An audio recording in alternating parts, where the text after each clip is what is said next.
The United States reportedly considering punitive measures against NATO partners that have refused to participate in the war against Iran. The Reuters news agency says that it has obtained internal emails from the Pentagon which show that, among other things, the expulsion of Spain from the alliance is under discussion. Madrid refused to allow U.S. aircraft to use Spanish bases for the war. The U.K. is also in the firing line. The U.S. might scale back its support for British sovereignty over the Falkland Islands, also claimed by Argentina, led by a strong ally of the U.S. president. And the messages also said countries Washington deems difficult could be excluded from key NATO posts. Now, the EU heads of state and government are currently in Cyprus for an informal summit. There, Foreign Policy Chief Kaja Kallas appeared perplexed by the U.S. criticism, given that the UK and France are leading an effort to help secure trade in the Strait of Hormuz once the war is over.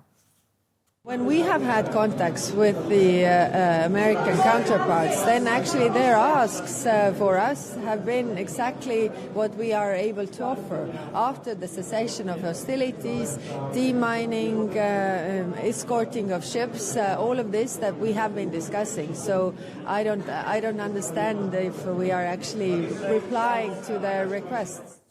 And Spanish Prime Minister Pedro Sánchez is one of the sharpest critics in Europe of the U.S.-Israeli war against Iran and has already been verbally attacked on several occasions by U.S. President Donald Trump as a result.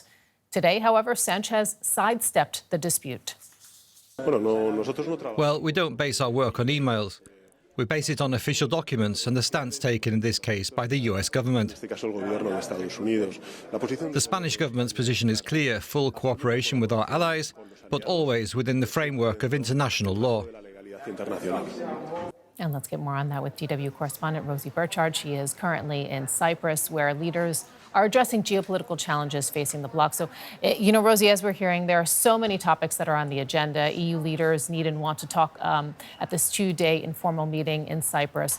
Now we have this report by Reuters that the Pentagon is discussing punishing allies it believes failed to support the U.S. in the war on Iran, including the possibility of kicking Spain out of NATO. We just heard the reaction of the Spanish Prime Minister. How do you think this report might be discussed more broadly at the meeting?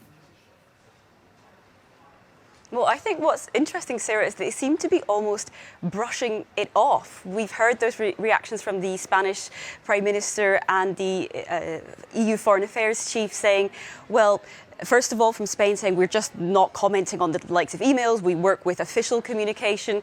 And then Kallas saying, look, we are doing what the United States has asked us. But of course, there are no strangers to be being berated by the Trump administration over their refusal to get involved in this war. And the message from a lot of European countries has been right since the very early days of this war that this is not our conflict. Those have been the words that some European leaders have used. Now, remember, this is in the context of the US already having in the past threatened big measures against Spain specifically. Remember, Trump said that he would cut off trade with Spain. Well, that's something which is practically impossible because the EU trades as a bloc. All EU trade agreements are struck by 27 members, and there's a single market, which means goods flow freely between the different member states. So it's not the first time we've heard a threat from the United States with regards to Spain, and it seems like Spain this time isn't taking it too seriously.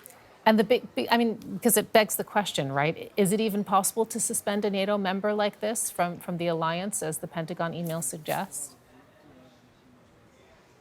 Very simple answer: no. It is not possible. There is not a mechanism laid out within the NATO alliance for how to kick a member out. And that might raise some very interesting questions about the level of understanding of how the alliance operates within the Pentagon. So, against that backdrop, then, EU leaders are also talking in Cyprus about how the EU mutual assistance clause could practically work. Because, unlike NATO's Article 5, this EU mutual assistance clause is not backed by a relatively detailed plan, is it?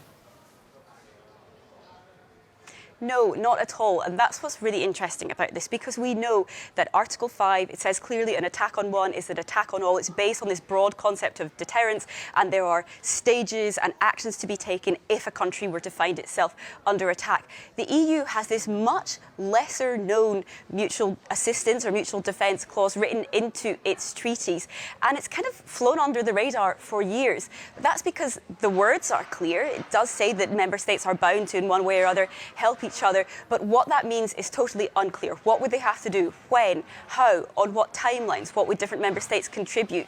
And that is something which Cyprus, which is the host of this summit and which is not a member of the NATO alliance, has been pushing forward with. Cyprus wants to try and clear that up, and it's pushing now to have a kind of situation room where European countries sit down together and talk through a scenario in which a fictional aggressor, let's say, would be attacking country X or Y, and all the different countries have to look at, okay, well, what would we do in that situation? What kind of support could we provide? Would we run into any legal difficulties? Who would hold the talks? Where? And what would be the timeline for making decisions? These are questions they don't have answers to yet. Cyprus is trying to hash those out, but it's not entirely uncontroversial. There are some EU members which say, look, not so fast. On the one hand, Ireland is also militarily neutral, not a part of NATO, and seems quite keen to say, look, we don't want to be necessarily committing to anything here. We're constitutionally unable, for example, to send troops.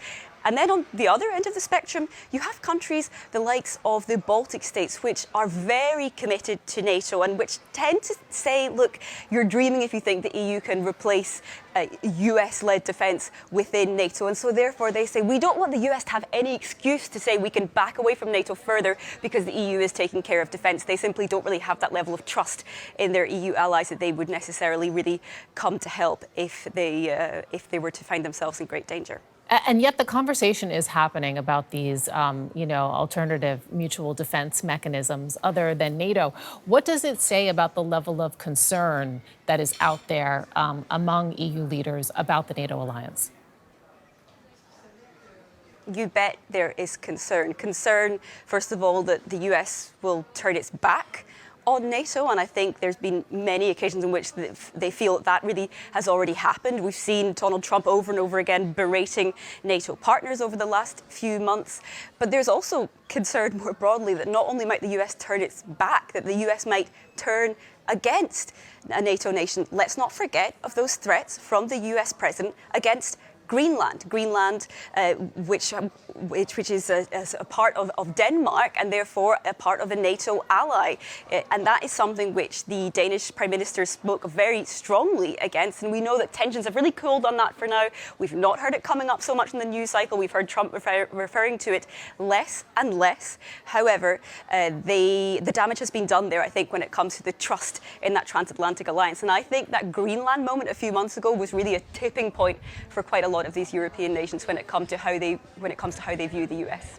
And there was a lot of accusation also, among the NATO allies that there was, the so-called policy of appeasement toward President Trump. What do you think has happened since the Greenland debacle and now? Is there still that policy in place, or are you experiencing a shift happening?